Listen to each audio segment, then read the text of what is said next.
Okay, acidic radical का first group complete हो गया, वो इसकी डिमॉन्स्ट्रेशन आपको मिल गई थी। अब एसिडिक रेडिकल के सेकंड ग्रुप को किस तरह से एनालाइज किया जाता है। सबसे पहले तो ये देखिए कि एसिडिक रेडिकल के सेकंड ग्रुप में जो रेडिकल्स मौजूद हैं उसके अंदर क्लोराइड, ब्रोमाइड, आयोडाइड, नाइट्रेट और ऑक्जिलेट शामिल है। सही है। इनका जो ग्रुप टेस्ट है इसमें आप जो आपका मिक्सचर है वो लार्ज और ड्राई टेस्ट ट्यूब में लेते हैं, यानी कि जो टेस्ट ट्यूब आपकी होगी वो वॉश और ड्राई होगी, और जो बड़ी वाली टेस्ट ट्यूब होती है वो यूज़ करेंगे। उस टेस्ट ट्यूब को सबसे पहले आपने टेस्ट ट्यूब होल्डर में लगाना है, इसलिए क्योंकि आप यहाँ पे कॉन्सेंट्रेटेड एसिड ऐड कर रहे हैं। इस वजह से सबसे पहले आप टेस्ट ट्यूब होल्डर में अटैच करें और उसके बाद इसमें सल्फ्यूरिक एसिड कॉन्सेंट्रेटेड ऐड किया जाता है। ये ग्रुप रिएजेंट है सेकेंड ग्रुप का। तो इसके ऐड करते ही जो भी रेडिकल मौजूद होगा वो अपनी ऑब्जर्वेशन शो करेगा।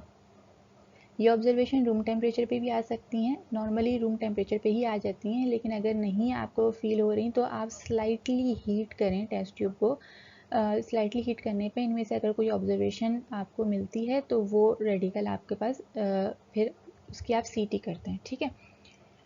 अच्छा, अगर क्लोराइड मौजूद होगा तो colourless gas with pungent smell evolve होगी।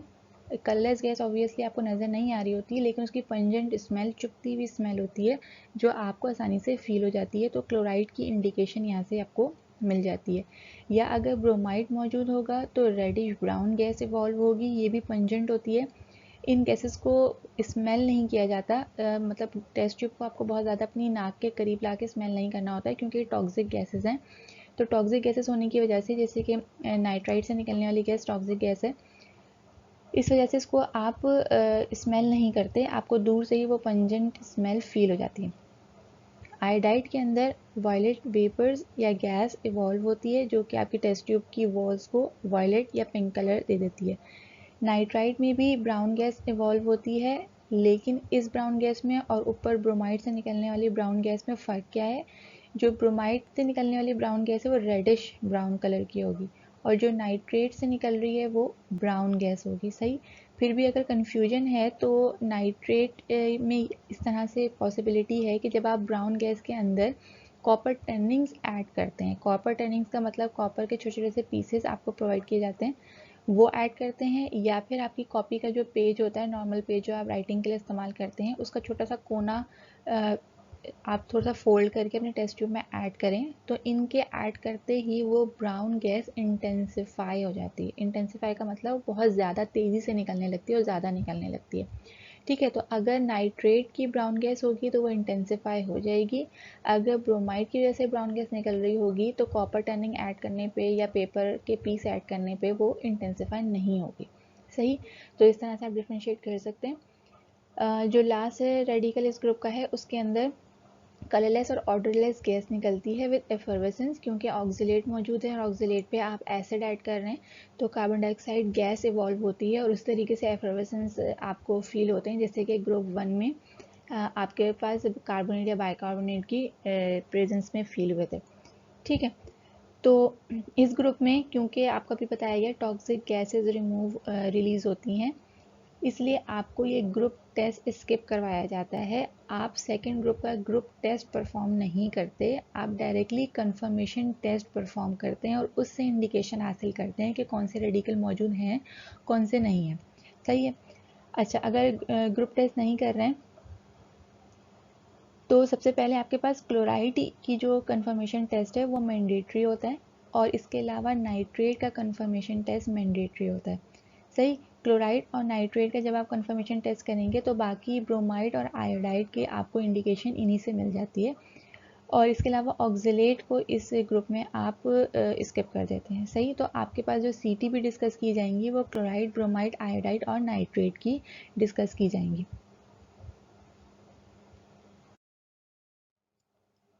Okay, second group acidic radical का आप ग्रुप टेस्ट परफॉर्म नहीं करते, लेकिन आपके क्विज़ में उससे रिलेटेड क्वेश्चंस आ सकते हैं। इस वजह से आपको ये पिक्चर में दिखाया जा रहा है कि किस तरह से इसकी ऑब्जर्वेशन नज़र आती हैं। अगर आयोडाइड होगा तो वॉयलेट गैस जो इवॉल्व होती है कुछ इस तरह से फील होती है, जो कि वॉयलेट और पिंकिश कलर की होती है। या तो ये टेस्ट ट्यूब से बाहर निकल रही होगी, या तो फिर सिर्फ टेस्ट ट्यूब की वॉल्स को वॉयलेट या पिंक कलर कर दे रही होगी। ठीक है। इसी तरीके से अगर ब्रोमाइड और आयोडाइड के ब्राउन गैस को कंपेयर करें तो ये जो ब्राउन गैस ब्रोमाइड से निकल रही है ये रेडिश ब्राउन गैस है जो आपको आसानी से फील हो जाती है, और जो नाइट्रेट से निकल रही है वो प्योर ब्राउन गैस है, और इसमें अगर कॉपर टर्निंग या आप पीस ऑफ पेपर डालते हैं तो वो इंटेंसिफाई हो जाती है, बहुत तेज़ी से ज़्यादा निकलने लगती है। ठीक है, तो क्विज के हवाले से आपसे इनके बारे में पूछा जा सकता है। अच्छा, ग्रुप 2 का आपको कंफर्मेशन टेस्ट करना है। आपको भी बताया गया कि क्लोराइड का और नाइट्रेट का कंफर्मेशन टेस्ट आपको मैंडेटरी करना है। कंफर्मेशन टेस्ट करने से पहले आपको अपने मिक्सचर को सॉल्यूशन फॉर्म में कन्वर्ट करना है या उसका ओरिजिनल सॉल्यूशन बनाना है। तो जो ओरिजिनल सॉल्यूशन बनाना है उस वक्त आपके पास ये 4 कंडीशंस हैं, और इसमें से आपको खुद डिसाइड करना है कि आपका मिक्सचर के अकॉर्डिंग आपको किस तरह का ओरिजिनल सॉल्यूशन बनाना पड़ेगा। अगर तो आपका मिक्सचर वाटर सॉल्युबल है तो आप सिंपली उसको वाटर में डिज़ोल्व कर देंगे। उसका क्लियर सॉल्यूशन जो होगा जिसे आप एक्वस सॉल्यूशन कहते हैं वो लेके आप ग्रुप 2 के रेडिकल्स का कंफर्मेशन टेस्ट करेंगे। सही है, क्लोराइड, ब्रोमाइड, आयोडाइड, नाइट्रेट, इन सब का कंफर्मेशन टेस्ट है फिर आप एक्वस सॉल्यूशन के अंदर सिंपली परफॉर्म कर लेंगे। अगर आपका मिक्सचर वाटर इनसॉल्युबल है, ठीक है, तो आप वाटर एक्सट्रैक्ट बनाएंगे फॉर नाइट्रेट, यानी कि क्लोराइड, ब्रोमाइड, आयोडाइड और नाइट्रेट में से सिर्फ नाइट्रेट के लिए आप वाटर एक्सट्रैक्ट यूज़ करेंगे उस वक्त जब आपका मिक्सचर वाटर इनसॉल्युबल है। वाटर एक्सट्रैक्ट क्या होता है कि आप मिक्सचर लेते हैं, उसके अंदर वाटर डालते हैं, उसको बहुत अच्छे से शेक करते हैं, जितना मिक्सचर डिज़ोल्व हो जाता है उसको आप सेंट्रीफ्यूज करा के उसका जो क्लियर पोर्शन है वो अलग कर लेते हैं और जो अनडिज़ोल्व पार्ट है उसको छोड़ देते हैं। तो जो फिल्ट्रेट होगा वो कहलाएगा वाटर एक्सट्रैक्ट। ठीक है, जब आप नाइट्रेट की सीटी करना चाहते हैं तो फिर आप वाटर एक्सट्रैक्ट के ज़रिए करते हैं उस वक्त जब आपका मिक्सचर वाटर इनसॉल्युबल है। अगर आपका मिक्सचर वाटर में तो इनसॉल्युबल है लेकिन HCl में सॉल्युबल है, ठीक, फिर आपको जो कंफर्मेशन टेस्ट करने होते हैं क्लोराइड, ब्रोमाइड या आयोडाइड के, वो आप वाटर एक्सट्रैक्ट में कर सकते हैं। ठीक, यानी कि वही वाटर एक्सट्रैक्ट जो आपको अभी बताया गया जो आप नाइट्रेट के लिए भी बना सकते हैं वही आप हैलाइड के लिए भी उस वक्त बना सकते हैं जब आपका मिक्सचर वाटर में तो इनसॉल्युबल है लेकिन HCl में सॉल्युबल हो। सही, तो जब HCl में सॉल्युबल होगा तो आप वाटर एक्सट्रैक्ट बनाएंगे, मिक्सचर प्लस वाटर, उसको अच्छे से शेक करेंगे और सेंट्रीफ्यूज करके जो उसका फिल्ट्रेट पार्ट है, जो उसका क्लियर पोर्शन है, लिक्विड पोर्शन है, वो ले लेंगे, वो वाटर एक्सट्रैक्ट कहलाएगा। उसके लिए फिर आप क्लोराइड, ब्रोमाइड, आयोडाइड की सीटी करेंगे। सही, अगर तो ये कंडीशन है कि आपका मिक्सचर वाटर में भी इनसॉल्युबल है और HCl में भी इनसॉल्युबल है तो जो आप कंफर्मेशन टेस्ट करेंगे क्लोराइड, ब्रोमाइड, आयोडाइड के, उसके लिए सोडियम कार्बोनेट एक्सट्रैक्ट का इस्तेमाल करेंगे। सोडियम कार्बोनेट एक्सट्रैक्ट वही जो आपको फर्स्ट ग्रुप में बताया गया था बनाना। फर्स्ट ग्रुप के लिए और सेकंड ग्रुप के लिए सोडियम कार्बोनेट एक्सट्रैक्ट बिल्कुल सेम बनते हैं, तो अगर आपने फर्स्ट ग्रुप में बनाया हुआ है वही आप सेकंड ग्रुप में इस्तेमाल कर सकते हैं। ठीक है, उसका जो क्लियर पोर्शन होगा सोडियम कार्बोनेट एक्सट्रैक्ट का वो आप क्लोराइड, ब्रोमाइड और आयोडाइड के कंफर्मेशन टेस्ट के लिए यूज़ कर सकते हैं सिर्फ उस वक्त जब आपका मिक्सचर वाटर में भी इनसॉल्युबल है और HCl में भी इनसॉल्युबल है।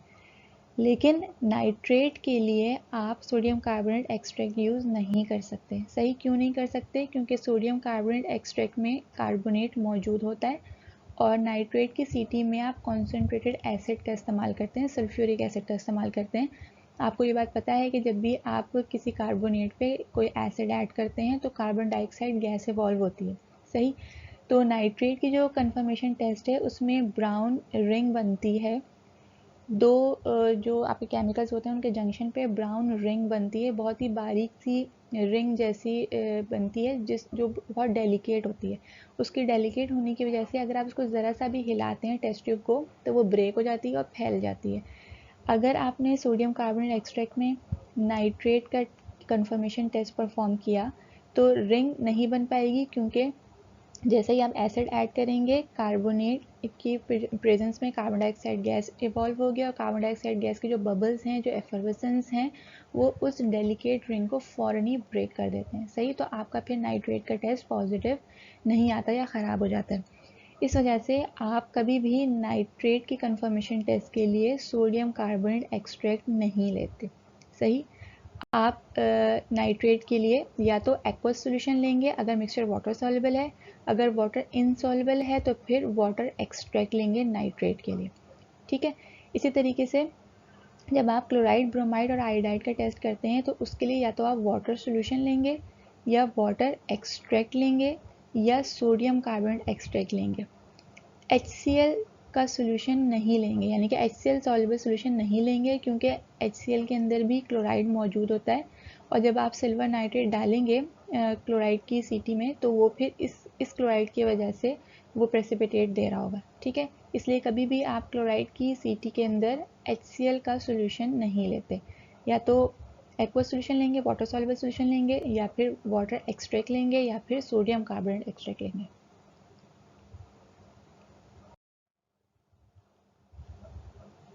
ओके, क्लोराइड का कंफर्मेशन टेस्ट मैंडेटरी है, हर मिक्सचर के लिए आपको क्लोराइड का कंफर्मेशन टेस्ट करना है, क्योंकि इसी से आपको फिर ब्रोमाइड और आयोडाइड की भी इंडिकेशन मिल जाती है और आपको फिर ग्रुप टेस्ट परफॉर्म करने की ज़रूरत नहीं रहती। ठीक है, आप क्लोराइड की सीटी कर लें, उससे आपको ब्रोमाइड और आयोडाइड की इंडिकेशन भी मिल जाएगी, और आप नाइट्रेट की सीटी कर लें तो आपको नाइट्रेट की भी वहाँ से इंडिकेशन मिल जाती है। तो जो चारों रेडिकल्स हैं ग्रुप 2 के, वो आपको सीटी से ही उसकी इंडिकेशंस मिल जाती हैं और फिर आप उनकी जो पर्टिकुलर सीटी है वो परफॉर्म कर लेते हैं।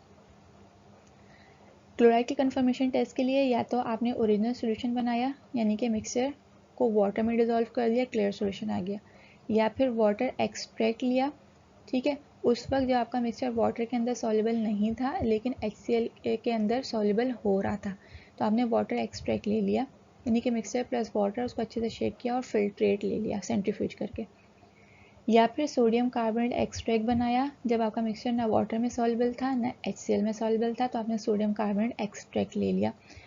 उसमें सबसे पहले आप डालते हैं सिल्वर नाइट्रेट। जैसे ही आप सिल्वर नाइट्रेट डालेंगे तो क्लोराइड के साथ सिल्वर मिलके वाइट प्रेसिपिटेट बना देगा सिल्वर क्लोराइड के। यहाँ पे आप ये कह सकते हैं कि क्लोराइड में बी प्रेजेंट। अगर ये प्योर वाइट प्रेसिपिटेट आपको मिल गए तो आपको क्लोराइड की इंडिकेशन यहाँ से मिल जाती है। उसके बाद आप इस सीटी को कंटिन्यू करते हैं। वाइट प्रेसिपिटेट जो आपको ऊपर मिले उसके अंदर अमोनियम हाइड्रोक्साइड ऐड करते हैं, तो वो वाइट प्रेसिपिटेट सॉल्युबल हो जाते हैं। क्लियर सॉल्यूशन आपको मिल जाता है, वो वाइट प्रेसिपिटेट अमोनियम हाइड्रोक्साइड के अंदर सॉल्युबल हो जाते हैं। यहाँ पे भी आप ये कह सकते हैं कि क्लोराइड में भी प्रेजेंट। कंफर्म कब होगा? जब आप उस सॉल्युबल पोर्शन के अंदर जो आपको ऊपर मिला है उसके अंदर नाइट्रिक एसिड डाइल्यूट ऐड करते हैं, तो वाइट प्रेसिपिटेट रीअपेयर हो जाते हैं। उसी टेस्ट ट्यूब में वाइट प्रेसिपिटेट रीअपेयर हो जाते हैं। जब ये रीअपेयर हो जाए तब आप कंफर्म हो जाते हैं कि क्लोराइड प्रेजेंट है। सही है, तो क्लोराइड के जब आप कंफर्मेशन टेस्ट करेंगे आपको ये तीनों स्टेप करके जब वाइट प्रेसिपिटेट रीअपेयर हो जाए तब आपका क्लोराइड कंफर्म होता है। ठीक है,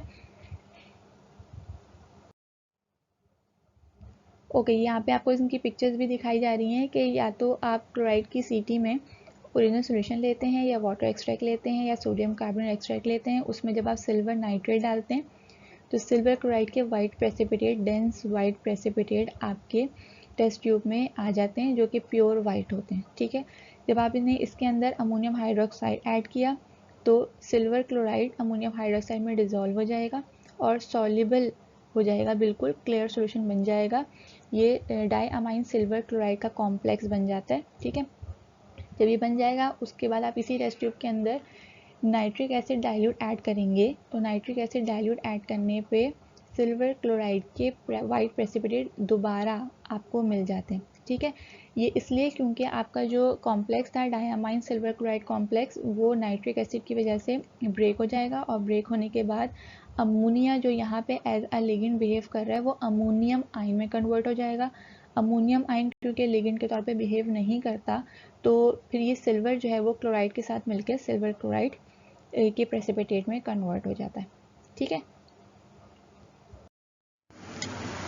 अच्छा, आपसे जैसे ही बार बार कहा जा रहा है कि आपको सेकंड ग्रुप का ग्रुप टेस्ट परफॉर्म नहीं करना, तो फिर आपको जब आप क्लोराइड की सीटी कर रहे होंगे उसी वक्त आपको ब्रोमाइड और आयोडाइड की इंडिकेशन मिल जाती है। किस तरीके से कि जब आपने क्लोराइड की सीटी करने के लिए ओरिजिनल सॉल्यूशन या फिर वाटर एक्सट्रैक्ट लिया या फिर सोडियम कार्बोनेट एक्सट्रैक्ट लिया और उसके अंदर सिल्वर नाइट्रेट डालते हैं। तो जब सिल्वर नाइट्रेट डालेंगे तो 3 पॉसिबिलिटीज़ हो सकती हैं, या तो प्योर वाइट प्रेसिपिटेट्स बने, वो सिर्फ क्लोराइड के होंगे, या फिर हो सकता है पेल येलो प्रेसिपिटेट बने, वो ब्रोमाइड को इंडिकेट कर रहे होते हैं कि आपके मिक्सचर में ब्रोमाइड मौजूद है, और अगर येलो प्रेसिपिटेट बन रहे हैं तो वो आयोडाइड को इंडिकेट कर रहे होते हैं। ठीक है, इस स्टेप पे जब आप अपने ओरिजिनल सॉल्यूशन के अंदर सिल्वर नाइट्रेट ऐड करते हैं तो सिर्फ क्लोराइड के लिए प्योर वाइट, ब्रोमाइड के लिए पेल येलो और आयोडाइड के लिए येलो प्रेसिपिटेट हासिल होते हैं। सही,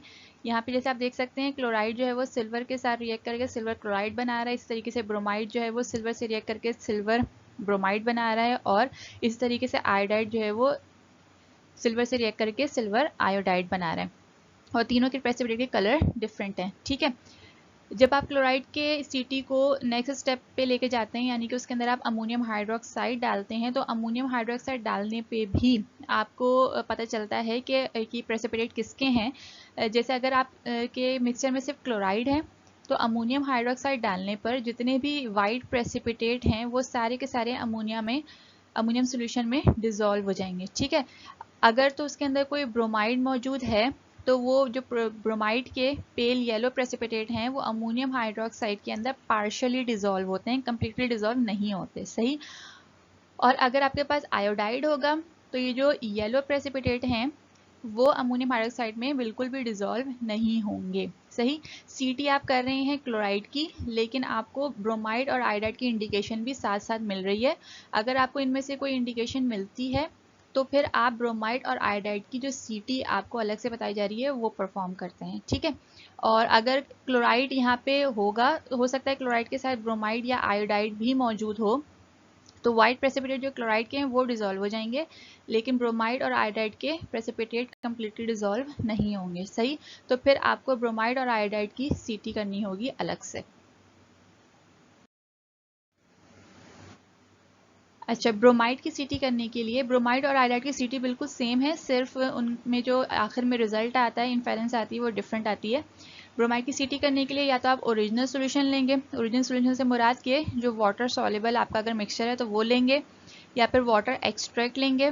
उस वक्त जब आपका मिक्सचर वाटर के अंदर इनसॉल्युबल है लेकिन HCl में सॉल्युबल है, या फिर सोडियम कार्बोनेट एक्सट्रैक्ट लेंगे जब आपका मिक्सचर वाटर में भी इनसॉल्युबल है और HCl में भी इनसॉल्युबल है। तो इन तीनों में से कोई एक चीज़ आप लेंगे और इसके अंदर डाइल्यूट HCl एक्सेस में डालेंगे। टेस्ट ट्यूब, बड़ी टेस्ट ट्यूब लेंगे, उसके अंदर ये डालने के बाद डाइल्यूट HCl एक्सेस में डालें, पोटेशियम परमैंगनेट डालें और CCl4 कार्बन टेट्राक्लोराइड डालें। जब ये सब चीज़ें डालने के बाद अपनी टेस्ट ट्यूब की जो माउथ है उस पर थंब रख के इसको अच्छे से शेक करेंगे।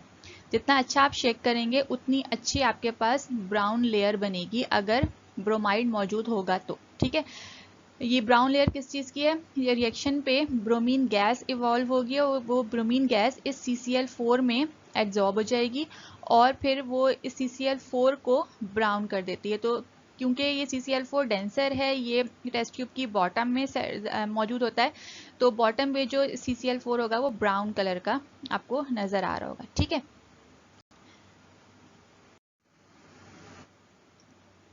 ये पिक्चर में भी देखा जा सकता है कि जब आप अच्छे से उसको शेक करते हैं तो ये जो ब्रोमीन गैस की लेयर बन रही है यहाँ पे जो ब्रोमाइड को कंफर्म कर रही है वो बॉटम पे बन रही है और ऊपर जो सोल्यूशन है वो क्लियर है। ठीक है, जितना अच्छा आप उसको शेक करेंगे और HCl एक्सेस में डालेंगे उतनी अच्छी ये सेपरेशन होगी, नीचे ब्राउन कलर आ जाएगा और ऊपर जो है वो क्लियर सोल्यूशन आपके पास आ जाएगा। या यहाँ पे आपका ब्रोमाइड कंफर्म हो जाएगा। अगर आपके मिक्सचर में आयोडाइड मौजूद है तो बिल्कुल वही काम करना है, ओरिजिनल सॉल्यूशन लेना है या वाटर एक्सट्रैक्ट लेना है या सोडियम कार्बोनेट एक्सट्रैक्ट लेना है टेस्ट ट्यूब के अंदर, बड़ी टेस्ट ट्यूब के अंदर, और उसमें HCl एक्सेस में डालें, पोटेशियम परमैंगनेट डालें, फिर CCl4 डाल के थंब रख के अच्छे से शेक करें। जितना अच्छा आप शेक करेंगे उतनी अच्छी वॉयलेट लेयर फॉर्म होगी at the bottom of test tube for iodide. ठीक है, इसके अंदर भी आयोडीन गैस लिबरेट होगी जो कि CCl4 में एब्जॉर्ब होने के बाद बॉटम में CCl4 के कलर को पर्पल या वायलेट कर देगी। यहाँ पे आप देख सकते हैं ये जो लेयर बनी है ये वॉयलेट लेयर आयोडाइड की वजह से बन रही है, ये पिंक वॉयलेट लेयर। जितना ज़्यादा आपके मिक्सचर में आयोडाइड होगा उतना ये डार्कर कलर शो करेगा, जितना कम होगा उतना ये लाइटर पिंक कलर शो करेगा। ऊपर जो कलर है वो ब्राउन होना चाहिए, यानी कि पोटेशियम पर मैग्नेट का कलर जो है वो डिस्चार्ज हो जाना चाहिए। आप HCl अच्छे से डालेंगे तो पोटेशियम पर मैग्नेट का कलर जो है वो आसानी से डिस्चार्ज हो जाएगा। ये इस तरह की अगर लेयर आती है तो आयोडाइड कन्फर्म हो जाएगा। ओके, नाइट्रेट का टेस्ट भी आपके पास कहा गया था कि मैंडेटरी है, आपको हर मिक्सचर के लिए करना है। ठीक है, तो उसके लिए या तो आप एक्वस सोल्यूशन लेंगे या फिर वाटर एक्सट्रैक्ट लेंगे। एक्वस सोल्यूशन उस वक्त जब आपका मिक्सचर वाटर सॉल्युबल है, और वाटर एक्सट्रैक्ट उस वक्त जब आपका मिक्सचर वाटर में इनसॉल्युबल है। ठीक है, नाइट्रेट के लिए आप सोडियम कार्बोनेट एक्सट्रैक्ट नहीं लेंगे कभी भी, क्योंकि आपको ये रीज़न पहले भी बताया गया है कि जब अगर आप सोडियम कार्बोनेट एक्सट्रैक्ट ले रहे हैं तो यहाँ पे आप जब सल्फ्यूरिक एसिड डालेंगे तो कार्बन डाइऑक्साइड गैस बनेगी, और कार्बन डाइऑक्साइड गैस जो है वो नाइट्रेट के रिंग को डिस्ट्रॉय कर देती है। सही। टेस्ट किस तरह से करना है, एक्वस सोल्यूशन या वाटर एक्सट्रैक्ट आप एक बड़ी टेस्ट ट्यूब में लेंगे, और उसको सबसे पहले तो आप टेस्ट ट्यूब होल्डर में लगाएंगे, क्योंकि यहाँ पे आप कॉन्सेंट्रेटेड एसिड से डील कर रहे हैं।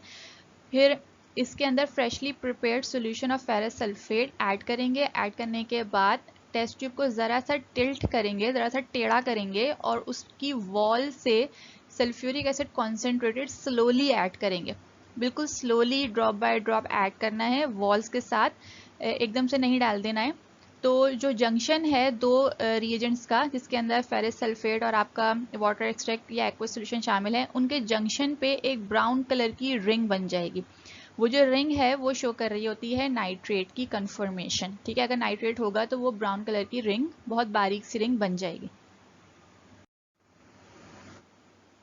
जैसे आप यहाँ देख सकते हैं, टेस्ट ट्यूब को थोड़ा सा टेढ़ा किया हुआ है, नीचे आपका जो वाटर एक्सट्रैक्ट या एक्वस सॉल्यूशन था, ऊपर आपने फेरस सल्फेट डाला, और अब आप sulphuric acid Aahista Aahista wall से ड्रॉप बाय ड्रॉप डालेंगे। तो यहाँ पे जिनके जंक्शन पे एक ब्राउन रिंग फॉर्म होगी, जो कि कुछ इस तरह से नजर आती है। ये रिंग बहुत डेलिकेट होती है, जरा सा आप टेस्ट ट्यूब को हिलाएंगे जोर से तो वो इस तरह से ब्रेक हो जाती है। ठीक है, और वो फिर पूरी डिस्पर्स हो जाएगी, आपके टेस्ट ट्यूब को पूरा ब्लैक कर देगी।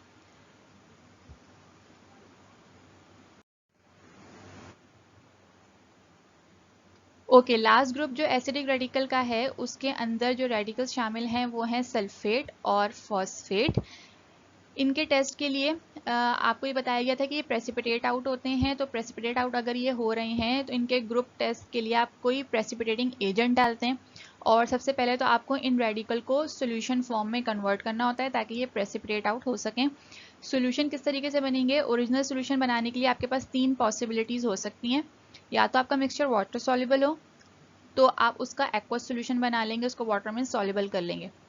या आपका मिक्सचर वाटर इनसॉल्युबल है और HCl सॉल्युबल है। ठीक है, अगर HCl सॉल्युबल है तो फिर आप जो सल्फेट का कंफर्मेशन टेस्ट है वो HCl सॉल्युबल सॉल्यूशन के अंदर, यानी कि जो मिक्सचर HCl में डिसॉल्व किया गया होगा उसके अंदर कर सकते हैं। ये किस तरह से बनेगा, अगर आपको HCl का सोल्यूशन बनाना है, आपके मिक्सचर को HCl में डिसॉल्व करना है, तो आप मिक्सचर लेंगे, उसमें थोड़ा सा वाटर डालेंगे, और फिर ड्रॉप वाइज HCl डाइल्यूट उस वक्त तक डालते रहेंगे जब तक ये मिक्सचर डिसॉल्व ना हो जाए। ठीक है, ड्रॉप वाइज डालते रहें और हिलाते रहें जब तक कि आपका मिक्सचर कम्प्लीटली डिसॉल्व ना हो जाए। सही। तो जब आप HCl का सोल्यूशन बना रहे होते हैं तो वो प्योर HCl में नहीं बनता, बल्कि मिक्सचर के साथ थोड़ा सा पहले वाटर लेते हैं और फिर उसमें ड्रॉप वाइज HCl इतना डालते हैं कि वो डिसॉल्व हो जाए, कर दे आपके मिक्सचर को। ये आपका HCl सॉल्युबल सोल्यूशन बन गया। इसके अंदर आप सल्फेट का कंफर्मेशन टेस्ट परफॉर्म कर सकते हैं और ग्रुप टेस्ट परफॉर्म कर सकते हैं। ठीक। If the mixture is water and HCl insoluble, water में भी सॉल्युबल नहीं हो रहा और HCl में भी सॉल्युबल नहीं हो रहा, तो आपको सोडियम कार्बोनेट एक्सट्रैक्ट की तरफ जाना पड़ेगा सल्फेट की CT के लिए। ठीक है, इस ग्रुप में आप सिर्फ सल्फेट को ही एनालाइज करते हैं, तो हम आपको जो कंफर्मेशन टेस्ट है वो सल्फेट का ही एक्सप्लेन करेंगे। सोडियम कार्बोनेट एक्सट्रैक्ट जो ग्रुप 3 के लिए बनाया जाता है वो थोड़ा सा डिफरेंट है ग्रुप 1 और 2 के लिए बनाए गए सोडियम कार्बोनेट एक्सट्रैक्ट से। फ़र्क क्या है, अगर आपको ग्रुप 3 में सोडियम कार्बोनेट बनाना पड़ जाए, सोडियम कार्बोनेट एक्सट्रैक्ट बनाना पड़ जाए, तो उसके लिए आप मिक्सचर लेंगे 1 स्पैचुला एक बीकर में, सोडियम कार्बोनेट लेंगे सॉलिड एक स्पैचुला, दोनों का प्रोपोर्शन बराबर होना चाहिए। उसके अंदर 20 to 50 ml डिस्टिल वाटर आपने डाल दिया अंदाजे से, और उसको बॉईल कर दिया 10 मिनट्स के लिए, ठीक है। यानी कि आप बॉईल करेंगे उसको 10 मिनट्स के लिए, जब वो बॉईल हो रहा होगा उस वक्त आप 10 मिनट्स उसके काउंट करें। इसको फिर रूम टेम्परेचर पे आने के बाद इसके अंदर HCl डालें, यहाँ तक कि ये जो सोल्यूशन है वो एसिडिक हो जाए। इतना HCl डालें कि वो एसिडिक हो जाए। एसिडिक होने का कैसे पता चलेगा? आप ब्लू लिटमस पेपर अपने पास रखेंगे और उसको इसके अंदर डिप करके देखेंगे, अगर वो रेड हो रहा है इसका मतलब आपका सोल्यूशन एसिडिक हो गया। फिर इसको बॉईल करेंगे ताकि सारी कार्बन डाइऑक्साइड गैस रिमूव हो जाए, सही, क्योंकि यहाँ पे कार्बोनेट मौजूद है, सोडियम कार्बोनेट का, और जब आप कोई एसिड डालेंगे तो वो कार्बन डाइऑक्साइड में कन्वर्ट हो जाएगा, तो कार्बन डाइऑक्साइड गैस को रिमूव कराना है। जब कार्बन डाइऑक्साइड गैस रिमूव हो जाए तो जो आपके पास लिक्विड पोर्शन होगा वो सोडियम कार्बोनेट एक्सट्रैक्ट होगा। ये सोडियम कार्बोनेट एक्सट्रैक्ट सिर्फ ग्रुप 3 के सल्फेट के लिए आप यूज करेंगे, ठीक है। अच्छा, ग्रुप 3 का जो ग्रुप टेस्ट है उसके अंदर या तो आपने ओरिजिनल सोल्यूशन ले लिया, ओरिजिनल सोल्यूशन का मतलब मिक्सचर प्लस वाटर आपने डिसॉल्व कर लिया, क्लियर सोल्यूशन बन गया, या तो आप वो ले सकते हैं उस वक्त जब आपका मिक्सचर वाटर सॉल्युबल है, या फिर आपने HCl के अंदर डिसॉल्व कर दिया अपने मिक्सचर को, वो आपको बताया गया है किस तरीके से बनेगा, या फिर सोडियम कार्बोनेट एक्सट्रैक्ट जो आपको अभी बताया गया है कि ग्रुप 3 का सोडियम कार्बोनेट एक्सट्रैक्ट किस तरह से बनता है। इनमें से कोई एक चीज़ ले लें अपने मिक्सचर के हिसाब से, जो आपका मिक्सचर है उस हिसाब से आप इनमें से कोई एक चीज़ ले लें, और उसके अंदर बेरियम क्लोराइड का सोल्यूशन ऐड होगा। ये बेरियम क्लोराइड का solution as precipitating agent work करेगा और आपको वाइट प्रेसिपिटेट दे देगा अगर आपके मिक्सचर में सल्फेट मौजूद होगा तो, ठीक है। बेरियम क्लोराइड ऐड करते ही वाइट प्रेसिपिटेट बनेंगे जो कि ये बताएंगे कि सल्फेट प्रेजेंट हो सकता है। कंफर्म करने के लिए इन वाइट प्रेसिपिटेट्स के अंदर नाइट्रिक एसिड या डाइल्यूट HCl ऐड करें। अगर तो प्रेसिपिटेट अनडिजॉल्व्ड ही रहते हैं, उनमें कोई फर्क नहीं पड़ता, तो यहाँ पे सल्फेट कंफर्म हो जाता है, ठीक है। इस तरीके से आपको जो ग्रुप 3 का एक रेडिकल है वो कंफर्म हो जाएगा। यहाँ पे वाइट प्रेसिपिटेट दिखाए गए हैं, सल्फेट के इस तरह के डेंस वाइट प्रेसिपिटेट आपको मिलते हैं। ओके, इक्वेशंस जो हैं वो आपको जो मैनुअल गिवन है उसके अंदर सारी इक्वेशंस गिवन है। जब आप लैब रिपोर्ट बनाएंगे तो लैब रिपोर्ट के अंदर हर रिएक्शन की इक्वेशन आपको जो आपके मैनुअल है उसके एंड से मिल जाएगी।